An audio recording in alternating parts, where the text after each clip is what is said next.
One of the newer features for organization in Google Drive is the priority workspace. So if you click on it up at the top, initially it looks a little bit scary, but actually there's some really helpful things in there.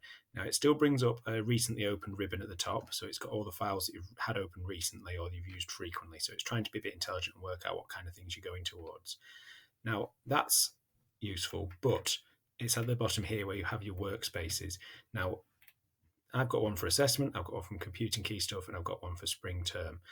All it does is it means you can bring together files from all sorts of different locations. So it's effectively collecting starred and shortcuts and just bringing them all into one list. So I've got my TT Rockstars tracking, pure progress meetings, maths assessment, reading data, and maths to spreadsheet all in one place, even though these files are all owned by different people.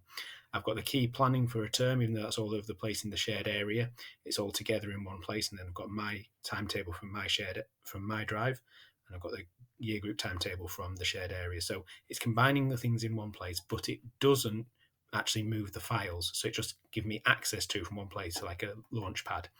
Now, it's really easy to create a workspace. If you click on create, you can create a new workspace. I'm going to call it testing. What you call it can be quite important, which is why it asks for you first. I'm going to call it testing. And if I go down, it's got no files in the workspace to begin with. However, if I click on the snowman in the corner of it, it'll ask me to start adding files in. Now, straight away, it suggested that one because that's something I've had open recently, and it's got a 25 file limit, so I can't overload it because it defeats the point. And if I go down to the sidebar, it then gives me loads of options of files that I could put into this workspace. It bases it off the name. So if I called it something like videos, it would bring up all video files. If I called it Disney, it'd bring up anything with Disney in the name. If I called it maths, it'd bring up everything with maths in the name, as well as suggestions. So it's suggesting things that might be useful for me to build a workspace. So I can add as many as I want, and then it appears as a workspace down at the bottom. At any time, you can get rid of a file from a workspace by just clicking on the snowman at the side. So you could just remove it. By removing it from workspace, you're not getting rid of a file, you're just getting rid of that link inside your workspace. So it's just trimming it down a little bit. So things that you regularly use, you could keep in one place here. So little shortcuts to them.